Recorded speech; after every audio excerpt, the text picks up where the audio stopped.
Everything began with small signs. At first, I dismissed it as nothing significant. Megan had been acting strangely lately, but I thought, hey, everyone goes through rough patches, right? I made an effort not to overanalyze it.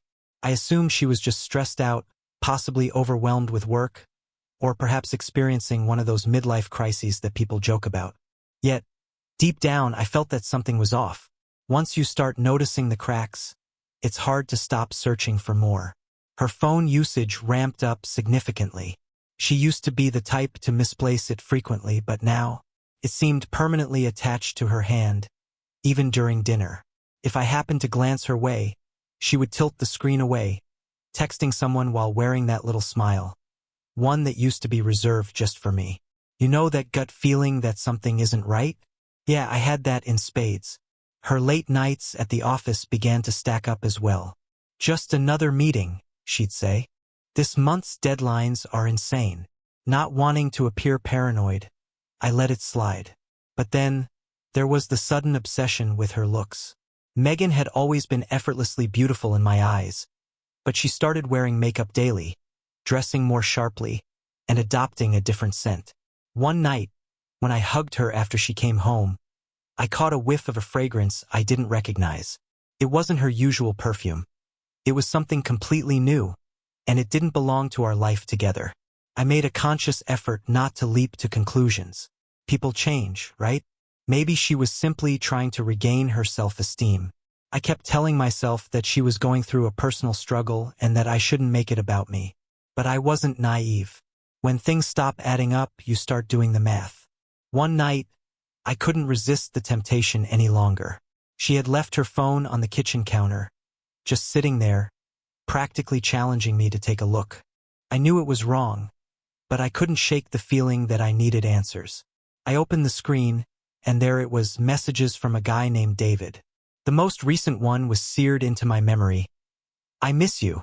Can't wait to see you again. My heart sank. At first, I tried to rationalize it. Maybe this David was just a friend.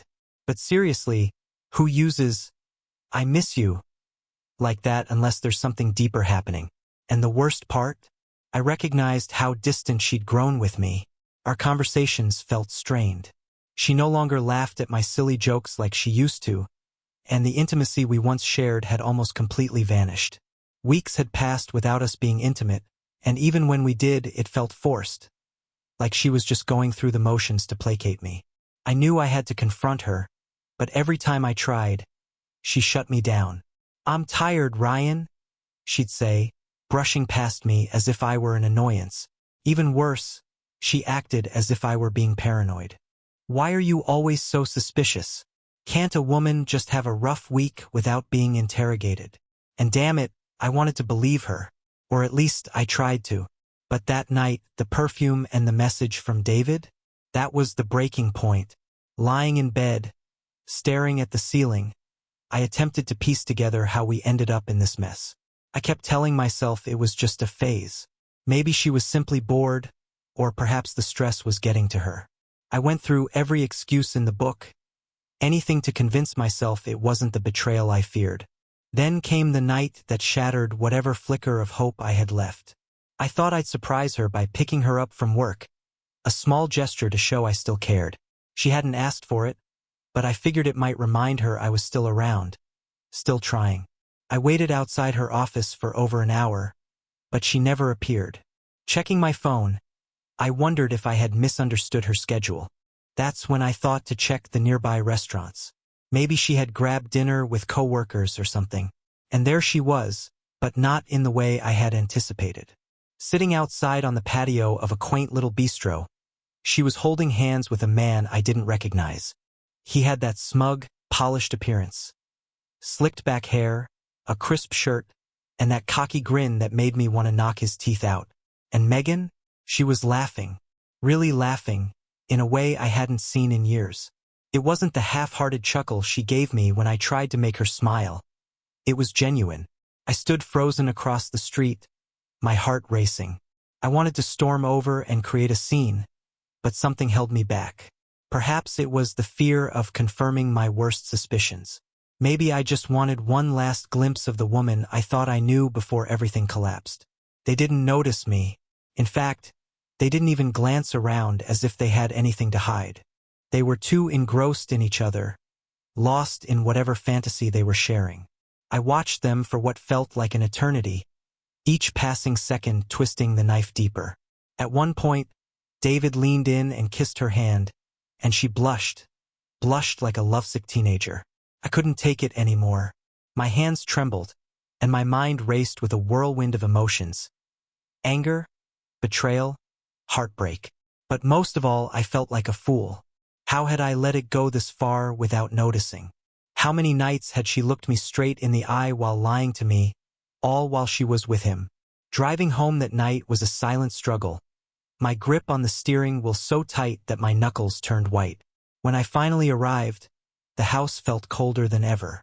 I sat at the kitchen table, staring blankly at the walls, replaying every conversation, every deception, every time she claimed she was working late. And for the first time, I allowed myself to confront the painful truth. Megan was cheating on me. It felt like the ground had been yanked out from beneath my feet. The woman I had dedicated my life to, the one I trusted above all, was sneaking around with another man. I wasn't even angry at that moment. I was just numb, as if my brain couldn't process the reality of it all. The next morning, she strolled in late, grinning as though everything was perfectly normal. She planted a kiss on my cheek, a phony little peck she had mastered, and asked if I had eaten dinner. I stared at her in disbelief, trying to comprehend how she could act so casually after what I had witnessed. "Long day?" I inquired, my voice trembling slightly. "Yeah," she replied, kicking off her shoes. "Exhausting."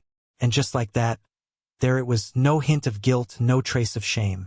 Just more lies wrapped in that saccharine smile. As she walked away, I realized one undeniable truth. The love we once shared was gone, and I had no clue how to move forward. But one thing was crystal clear. I wasn't going to let her get away with this. Not without putting up a fight. I knew I couldn't continue pretending that everything was okay. Not after watching Megan with David, sharing smiles and gentle touches that should have been reserved for me. Betrayal has a way of eating you alive from the inside out. It robs you of sleep and clouds your judgment. You find yourself fixating on all the unanswered questions. How long had this been happening? How many times had she looked me in the eye, kissed me goodbye, and then gone straight to him? That night, as she lay next to me, sleeping soundly as if the world were perfect, I couldn't hold back any longer. Her phone sat there on the nightstand, dimly lit but unlocked. My hands shook as I reached for it, but I had to know the truth, no matter how painful it might be. I began scrolling through her messages, and there it was, dozens of texts from David. This wasn't just playful banter or quick exchanges. These were full conversations filled with inside jokes, declarations of love, and graphic details of their encounters. There were even photos, selfies from hotel rooms, pictures of their meals, and one particularly damning shot of him shirtless in bed. The timestamps were brutal. While I thought she was off on business trips, she was actually with him. When I was home with the kids, she was wrapped around him in some hotel room, living a life I knew nothing about. Felt like my heart had been ripped out and stomped on. I clutched the phone so tightly I thought I might break it. Sitting in the dark, the screen's glow illuminating the end of my marriage, I realized this wasn't a mistake. She had been living a double life all along. The next morning, I couldn't bottle it up any longer. As she sat at the kitchen table, sipping her coffee and scrolling through her phone as if nothing was amiss, I dropped her phone in front of her. "Care to explain these?" I asked, my voice surprisingly calm even to myself. She glanced at the screen, her complexion draining for a moment, but then she quickly donned her defensive armor. "What the hell, Ryan? You went through my phone." "Yeah, Megan, I did. And guess what? I uncovered everything I needed to see." She tried to play it cool, dismissing it like it was nothing. "It's not what it looks like. You're overreacting." "Overreacting?" I scoffed bitterly. "Explain the hotels, the pictures, the I love yous. Tell me how this isn't exactly what it appears to be." She opened her mouth to argue, then closed it, realizing she had nowhere to escape. After a tense silence, she exhaled sharply, as if I were the one being unreasonable. Fine, you want the truth? Yes, I've been seeing David. But let's not pretend this marriage hasn't been on the brink for years. Ryan, you knew it deep down. You just didn't want to admit it. Her words struck me like a punch to the gut. I was staggered. So now this is my fault? You cheat on me, and somehow I'm the villain in this scenario. I'm not saying it's all on you, she retorted sharply. But you haven't exactly been around, have you? We stopped being happy a long time ago. I just needed something else. Something else. That's how insignificant I had become. An object to be discarded when she got bored. And what about the kids, Megan? Did they become irrelevant too? Her expression twisted in frustration. Don't drag them into this. This is between us. The argument spiraled from there, with me demanding answers she was either unwilling or incapable of providing. Each word she uttered felt like another stab to my already shattered heart. And then she dropped the bombshell that obliterated whatever remained of my heart. I don't love you anymore, Ryan. I haven't for a long time. I was just waiting for the right moment to tell you. Felt like the air had been sucked out of the room. I was rendered speechless, standing there numb, while she nonchalantly took another sip of her coffee, as if she hadn't just detonated a bomb that shattered my entire existence. I don't know how long I stood there, but eventually, I found my voice. I'm leaving. She didn't bat an eye. That's probably for the best. Her indifference fueled my rage. That's it? That's all you can say? She sighed, as if my pain were merely an inconvenience. Look, maybe it's best if you stay with your mom for a while. Give me some space. It'll be easier on the kids if we don't involve them in this mess right now. I stared at her in disbelief, struggling to comprehend how we had arrived at this point. I thought back to all the years we had shared, the dreams we had nurtured, the vows we had made. It felt like a cruel prank, like I had been living in a fairy tale, and she had been waiting for the perfect moment to awaken me to this nightmare. I packed a bag in silence, not uttering a word. I had no clear destination in mind, but one thing was certain. I couldn't stay. As I walked out the door, I glanced at the family photos lining the walls, wondering how many of those smiles were captured while she was already cheating. Driving away from the house, I was hit with a whirlwind of emotions. Anger, sorrow, and an unsettling sense of relief. It felt as if the life I had painstakingly built was crumbling around me, and all I could do was watch it disintegrate. Eventually, I found myself at my mom's house, sitting at her kitchen table, struggling to explain what had unfolded. She wrapped her arms around me, offering comfort and assurances that everything would be all right. But we both knew that was a lie. Nothing about this situation was okay. In the days that followed, I grappled with the harsh reality of divorce. I understood it was inevitable.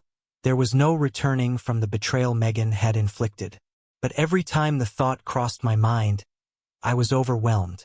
I wasn't just losing my wife. I was losing the future we had envisioned and the life we had painstakingly constructed. Nights were the most challenging.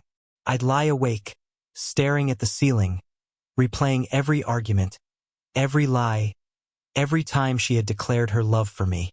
The same question echoed in my mind. How could she do this to me?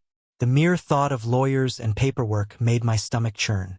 The idea of splitting our assets and explaining this mess to the kids felt insurmountable. I wasn't ready to let go, yet deep down, I knew I didn't have a choice. One thing became painfully clear. The man I had been, the trusting husband and devoted father, was gone. In his place stood a stranger, someone bitter, resentful, and fiercely determined not to be taken for a fool again. This wasn't merely the end of my marriage. It felt like the death of the person I once was. Divorce isn't just the dissolution of a marriage. It's a brutal assault on your very being. Every conversation morphs into a negotiation, every memory becomes a weapon, and every broken promise leaves a scar. I knew the path ahead would be fraught with endless battles over the house, the kids, the finances. Lawyers would drain my resources while Megan played the victim. If I was lucky, I might walk away with half of what I had built, But I knew that wouldn't free me from her shadow. She would always be there, a constant reminder of what I had lost. That's when the thought struck me, why not just disappear? I know it sounds insane, but the idea started off small and grew, gnawing at me like a lifeline. What if I could leave it all behind? No divorce, no splitting assets, no fights, just a clean break. People often talk about starting fresh, but the truth is, you can't truly begin anew unless you're willing to burn your past to the ground. I spent weeks meticulously planning every detail. If I was going to go through with this, there couldn't be any loose ends. I couldn't afford anyone to come looking for me or suspecting anything. I had to make them believe I was truly gone. So I unearthed the old boat my dad left me. An old, rickety vessel, but it would serve its purpose. I gathered my birth certificate, passport, and phone, leaving them on board to make it seem like I had taken them with me for one last trip. The hardest part was writing the note. Sitting at the kitchen table with a bottle of whiskey, I stared at the blank paper, struggling to find the right words. How do you say goodbye to your own life? Eventually, I scrawled out something that sounded tragically poetic. I'm sorry for everything. I couldn't keep pretending anymore. I failed as a husband, and there's nothing left for me here. It was vague enough to keep people guessing. They'd fill in the blanks with their own narratives. They'd assume it was the weight of the affair or perhaps the guilt, or just the crushing pressure of life weighing me down. That was the beauty of it. Everyone would believe what they wanted, and no one would dig deeper. The night I disappeared, I sailed the boat just far enough to be believable but not so far that it wouldn't be discovered. I made sure to drop my phone and papers where they'd be obvious, right on the deck, next to a half-empty bottle of whiskey. The Coast Guard would find it and assume the worst. They'd likely say I went overboard, probably intoxicated and heartbroken. Nobody would bother searching for a body. Hell, even Megan would probably breathe a sigh of relief. I stood at the edge of the boat, staring into the dark, cold water below. I thought about everything I was leaving behind. My kids, my friends, the life I had known. But the truth was, that life had already ended the moment I discovered Megan and David's betrayal. This wasn't about running away. It was about severing the last thread that bound me to a world that no longer wanted me. With one deep breath, I jumped. The icy water hit me like a punch, stealing the breath from my lungs, but I didn't resist. I surrendered to the water, letting it engulf me, pulling me under, carrying me away from everything I used to be. Miraculously, I made it to shore that night, gasping and shivering like a drowned rat. I had stashed a duffel bag there earlier, dry clothes, a bit of cash, and a fake ID I had procured from a guy I knew back in my 20s. My new name was Michael. Just Michael. Simple. Forgettable. The kind of name that wouldn't linger in anyone's memory. I hitchhiked to the nearest town, eventually boarding a bus bound for a place so obscure it barely existed on any map. It was a small, unassuming town, one where folks didn't pry too deeply as long as you paid your rent on time. I secured a modest one-bedroom apartment, nothing luxurious, but it was mine. No echoes of the past, no haunting memories. Just a blank canvas to start anew. At first, it felt surreal waking up with no one depending on me. No emails buzzing in my pocket, no phone calls to answer, no imminent arguments lurking in the shadows. Just a tranquil silence. I landed a job with a local construction crew, swinging hammers and hauling lumber. It was grueling, gritty work, but it felt refreshing. An honest day's grind. After so long feeling like I had no purpose, it was liberating to create something tangible, even if it was for someone else's home. Days turned into weeks, and those weeks stretched into months. Gradually, I began to feel, well, normal. I was just Michael now. No past, no heavy baggage.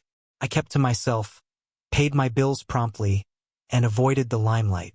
The townspeople were friendly enough, but I was careful not to let anyone in too closely. Felt easier that way, safer. But every so often, the shadows of my past would creep back in. I'd find myself wondering what Megan was telling the kids. Did she fake heartbreak? Did she spill the truth about David? Or concoct some sob story to make herself appear as the victim? Part of me was desperate to know, but the smarter part recognized that digging into it would only lead to more anguish. What was done was done. Still, at night, when the town quieted down and the only sound was the hum of the fridge, my mind would drift to my kids. I hoped they were all right. I tried to convince myself they'd be better off without me. That Megan would manage, that life would continue on its course. But the reality was, I missed them more than words could express. I had traded one prison for another, and some nights, I couldn't shake the feeling that perhaps I had made a grave mistake.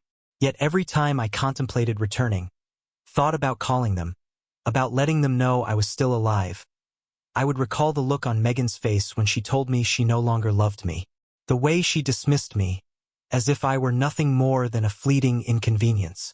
I knew I could never go back to that life, no matter how much it hurt to stay away. This was my new life, fresh name, new job, and no past. It wasn't perfect, but it was mine. For the first time in ages, I felt a sense of freedom. I was no longer Ryan, the wronged husband, or the failure Megan had portrayed me to be. I was simply Michael, a man trying to forge a path forward, one day at a time. And for now, that was sufficient. Life didn't hand me many gifts, but it did bring me Sophie. I met her about a year after I had settled into this nowhere town, just as the numbness of starting over began to settle into a routine. She was a yoga instructor, of all things, not someone I had expected to cross paths with, let alone form a connection.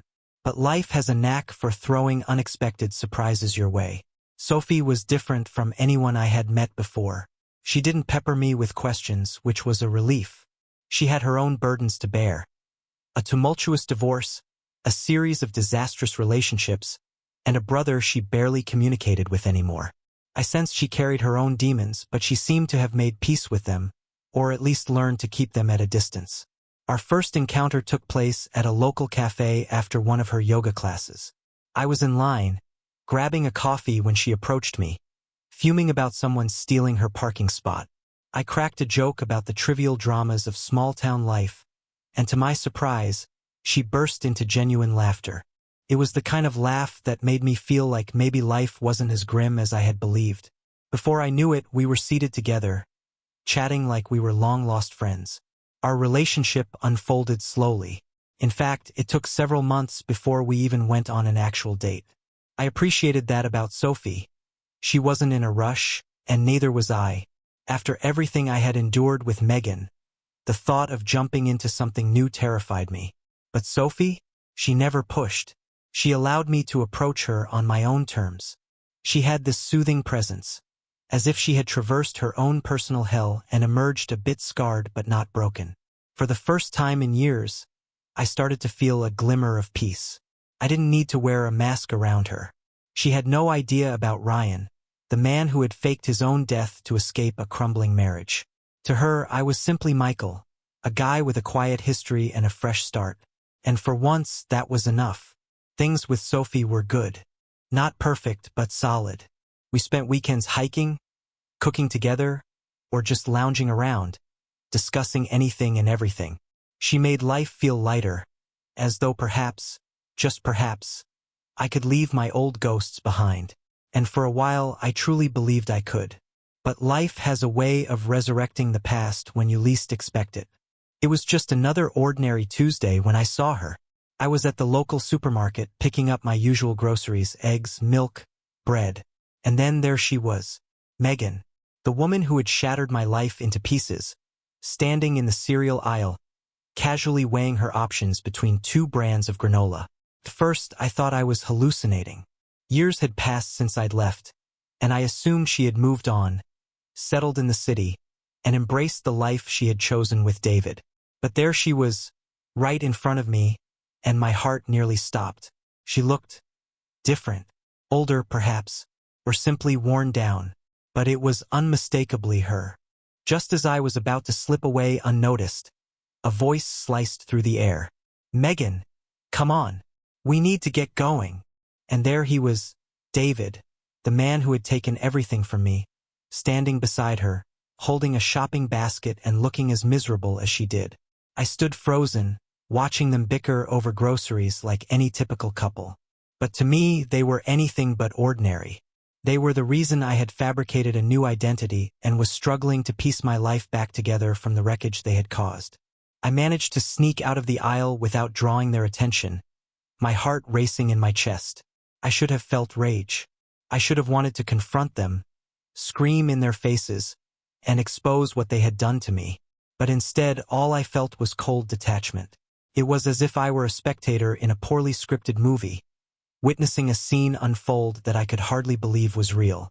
In the weeks that followed, I kept tabs on them. I wasn't proud of this obsession, but I couldn't help myself. They were in my town now, right under my nose, and I needed to understand what they were doing here. It didn't take long to see that things weren't going well for them. I caught glimpses of their lives around town, arguing outside their car, having heated discussions at the hardware store, with David storming off while Megan stood there, arms crossed, looking utterly defeated. I overheard snippets of their conversations as I passed by in public. They were struggling financially, it seemed. David had lost his job and they were barely scraping by. They had moved here for a fresh start, just like I had, but it was painfully obvious that their plans were already falling apart. A part of me wanted to take satisfaction in their misfortune. After all, this had to be karma, right? The life they had constructed on deceit and betrayal was unraveling right before my eyes. But another part of me felt hollow. Even their downfall couldn't fill the void they had left in me. I watched them from the shadows, never revealing my presence. I wasn't sure what I was waiting for. Maybe I just needed to see it for myself, to confirm that they weren't living the idyllic life I had imagined during my darkest moments. Every fight, every bitter exchange between them felt like a small victory. It was petty, I knew, but it was something. Proof that they hadn't escaped unscathed. Proof that their happily ever after was as fabricated as my former marriage had been. Sophie began to notice that something was off with me during those weeks. She would ask if everything was all right, if something was bothering me. I would smile and assure her I was fine, but I wasn't. The sight of Megan and David stirred up emotions I thought I had buried. Anger, resentment, and regret welled up within me. It was as if all the progress I had made with Sophie began to unravel the moment they re-entered my life. But I couldn't tell her. How do you explain to someone that your ex-wife, the one who believed you were dead, is now living a stone's throw away? How do you confess that you've been watching her from the sidelines, hoping to see her life fall apart? I told myself I wasn't hurting anyone. I wasn't meddling. I was merely observing. But deep down, I knew it was more complicated than that. I wasn't just watching, I was waiting. Waiting for the moment when everything would come crashing down. Merely observing Megan and David's life unravel from a distance wasn't enough. It scratched an itch, sure, but the anger simmering beneath the surface craved more. I wanted them to experience the same despair they had inflicted on me. Watching wasn't going to suffice. I needed to pull some strings, and I knew precisely where to start. Digging up dirt on David wasn't difficult. He wasn't the sharpest tool in the shed, and small-town residents loved to gossip. A few casual conversations at the local bar and a quick search through public records provided me with plenty of material. I learned that he had secured a corporate job after moving here. Nothing glamorous, but enough to keep them afloat. However, from what I gathered, his position was precarious. I started small. Anonymous letters to David's employer, insinuating misconduct. They weren't elaborate fabrications, just carefully curated truths twisted to appear worse than they were. I wrote about whispers of his drinking habits and hinted at involvement in shady business dealings back in the city. Nothing concrete, just enough to plant seeds of doubt and create discomfort for his boss. The first letter didn't cause much of a stir, but I understood that these things take time. A single seed of doubt wouldn't topple him, but a series of carefully planted ones could grow into something catastrophic. I continued my campaign, mailing one letter after another from different locations, ensuring they couldn't be traced back to me. After a few months, I could tell David's company had begun investigating him. I noticed the tension between him and Megan escalating into public arguments more frequently. They'd squabble in the grocery store, at the post office, and even at the park. Watching their lives unravel felt like observing the gears of a machine slowly seize and grind until everything collapsed. But I wasn't finished. Undermining his job was only part of my strategy. I wanted to strike him where it hurt the most, his wallet. I started poking into their finances. David had always been a bit reckless, and I knew that with the right push, he would make a few poor choices. One night at the bar, I overheard him discussing some investment opportunities. He didn't recognize me, of course. I had grown out my beard, lost some weight, and went by Michael now. I was just another random guy to him, a shadow lurking in the background. David mentioned investing in a sketchy startup. Something that promised big returns but sounded more like a pipe dream to me. It took little effort to nudge him in the wrong direction.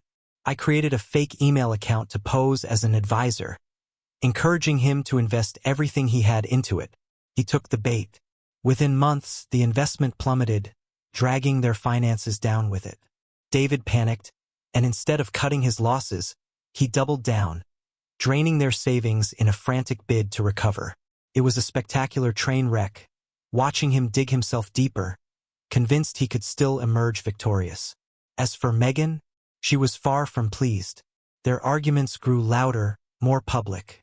The once cozy relationship, built on deceit, was now collapsing under the weight of financial despair.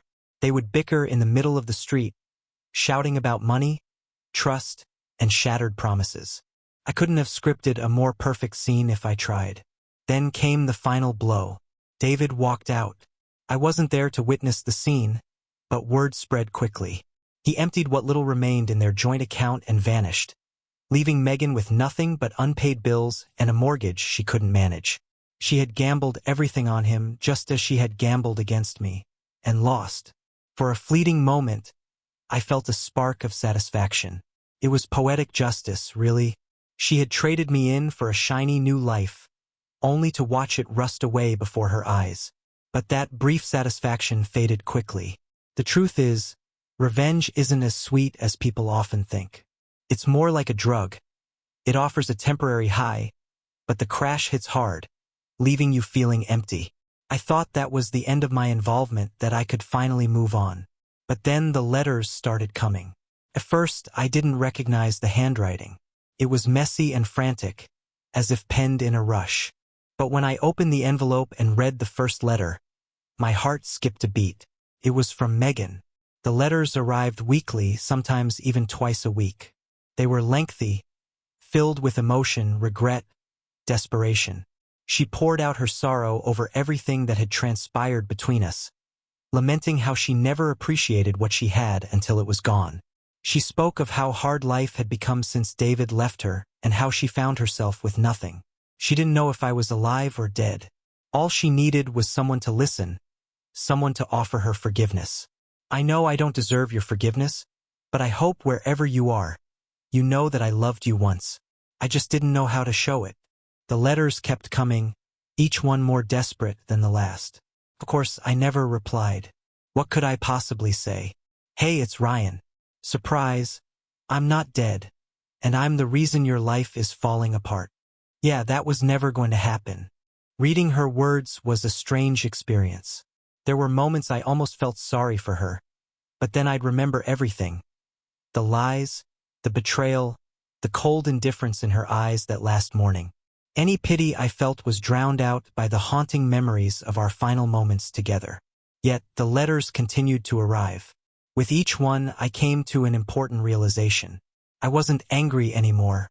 The revenge, the sabotage, the manipulations had given me what I thought I wanted. But ultimately, they hadn't changed anything. Megan was still the same. David was gone, but so was the man I used to be.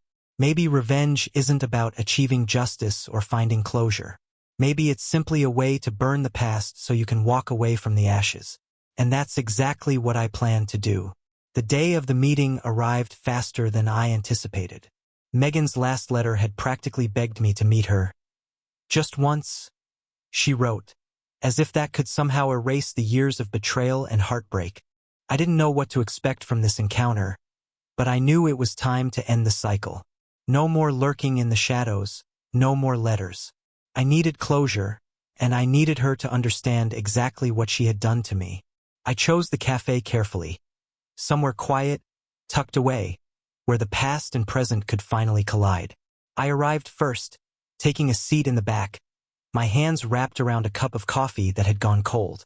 The weight felt heavy, like the calm before a storm. When she finally walked in, I barely recognized her. She looked thinner, her hair dull and lifeless. She scanned the room with that same familiar expression, hopeful, desperate, yet trying to maintain her composure. I had seen that look before, back when she used it to hide the lies she fed me. But today, there were no masks left to wear. Her gaze flicked over me without any sign of recognition. I had changed, thinner, rougher around the edges, and my beard was thicker than it had ever been. For a brief moment, I nearly let her pass by, almost sparing her the harsh truth. But I couldn't do that. "Megan," I murmured, just loud enough for her to catch it. She halted mid-stride, her eyes locking onto mine. I could almost see the gears turning in her mind as she struggled to place me.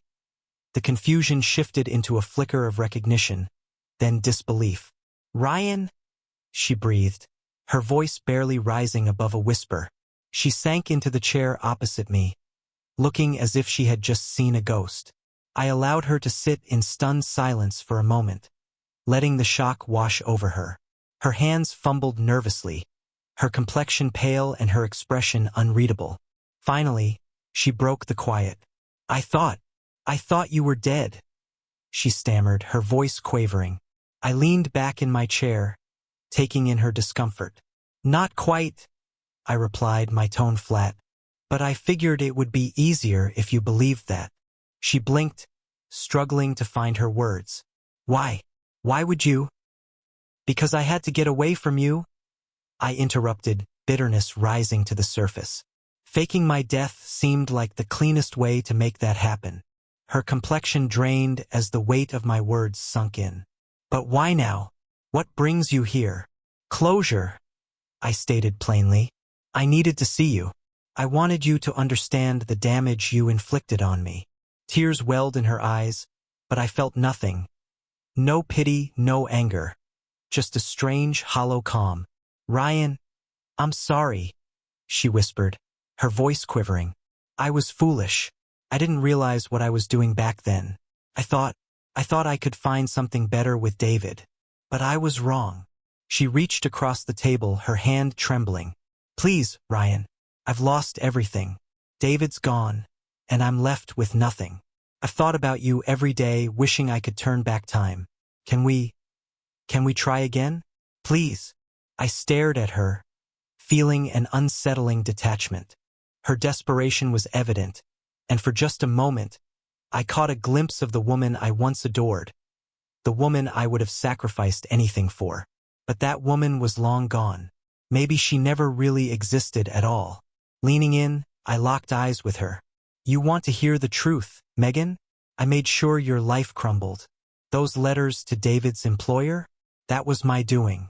The poor investment tips? That was me too. I set everything in motion, and I watched it all go up in flames." Her eyes widened in shock, her lips parting as if to argue. But no words emerged. She just sat there, frozen, as the weight of my confession settled over her. "Now you understand," I continued calmly, "what it feels like to have everything stripped away. Now you know what it's like to lose everything because of someone else's selfishness." Tears streamed down her face, but I was indifferent. There was no pleasure in her tears, no triumph in her suffering. I had anticipated that revenge would taste sweet, but instead, it left me feeling drained. She whispered my name, but it came out like a plea, a desperate, hollow sound. I rose, leaving a few bills on the table for the coffee. "Goodbye, Megan," I said softly. "This time it's for good." As I stepped out of the cafe, I felt a lightness I hadn't experienced in years. The burdens of the past, the anger, the betrayal, each faded with every stride I took. For the first time in a long while, I felt truly free. When I got home, Sophie was waiting for me on the porch, a book resting on her lap. She looked up as I approached, her face lighting up with a gentle smile. "How did it go?" she asked softly, as if she already knew. I settled next to her, letting the warmth of her presence envelop me. "It's over," I said simply. "All of it." She leaned her head against my shoulder, and for the first time in years, I felt a sense of peace wash over me. No more deceit, no more vengeance, no more haunting ghosts from the past. Just Sophie and me, sitting on the porch, watching the sun dip below the horizon. I had spent so much time chasing closure, convinced that revenge would mend my wounds. But the reality was that true closure didn't stem from inflicting pain on Megan. It came from letting go, walking away from the wreckage and choosing to live anew. And that's precisely what I was determined to do.